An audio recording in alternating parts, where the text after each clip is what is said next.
नमस्कार, next 9 news पर आपका बहुत बहुत स्वागत है। महाराष्ट्र की राजनीति इन दिनों काफी ज्यादा चर्चा में बनी हुई है। विपक्षी दलों का एक दूसरे पर कभी आरोप लगाना तो कभी तारीफ करना लगातार लगा हुआ है। ऐसे में शिवसेना यूबीटी के वरिष्ठ नेता और राज्यसभा से सांसद संजय राउत ने महाराष्ट्र के मुख्यमंत्री देवेंद्र फडणवीस की एक बार फिर से सराहना कर दी है। न्यूज एजेंसी के अनुसार संजय राउत ने मंगलवार को देवेंद्र फडणवीस के उस निर्णय की तारीफ की है जिसमें उन्होंने फिक्सर्स और मंत्रियों के व्यक्तित्व सचिव यानी पर्सनल सेक्रेटरी या विशेष कार्य अधिकारी ओएसडी के रूप में नियुक्त करने की अनुमति नहीं दी थी।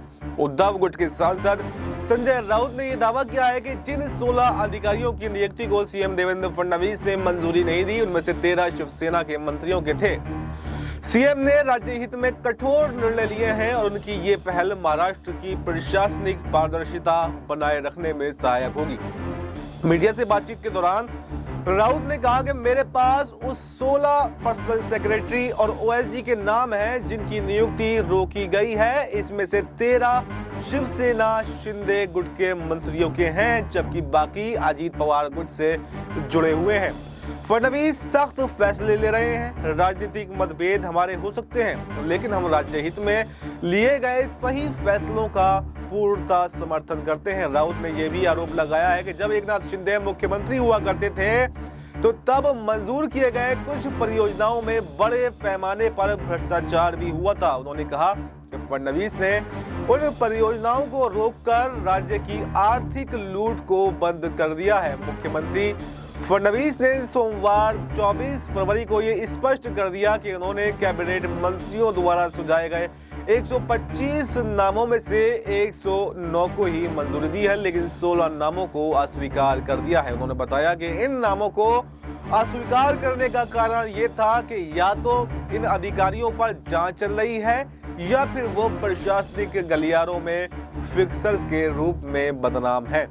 फडणवीस ने कहा कि जिन 16 अधिकारियों की नियुक्ति को मंजूरी नहीं दी गई है उनके खिलाफ किसी न किसी प्रकार की जांच चल रही है या फिर वो फिक्सर के रूप में कुख्यात है।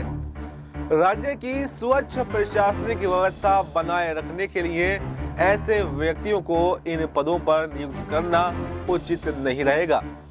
इस घटनाक्रम के बाद में महाराष्ट्र की राजनीति में हलचल तेज हो गई। विपक्षी दलों ने फडणवीस के इस फैसले पर मिश्रित प्रतिक्रिया दी है। शिवसेना शिंदे गुट और अजीत पवार गुट के कुछ नेताओं ने इस फैसले पर आपत्ति भी जताई है, जबकि विपक्षी दलों ने इसे भ्रष्टाचार पर रोक लगाने की दिशा में एक मजबूत कदम बताया है। फडणवीस द्वारा लिए गए इस निर्णय से महाराष्ट्र की राजनीति में एक नया मोड़ आ सकता है। ये देखना काफी दिलचस्प होगा कि आने वाले दिनों में इस फैसले के राजनीतिक और प्रशासनिक प्रभाव किस प्रकार सामने आते हैं। तो फिलहाल इस खबर में इतना ही। इस पर आपको क्या कुछ कहना है कमेंट बॉक्स में अपनी राय जरूर दें और देश दुनिया की तमाम बड़ी खबरों के लिए देखते रहें नेक्स्ट 9 न्यूज।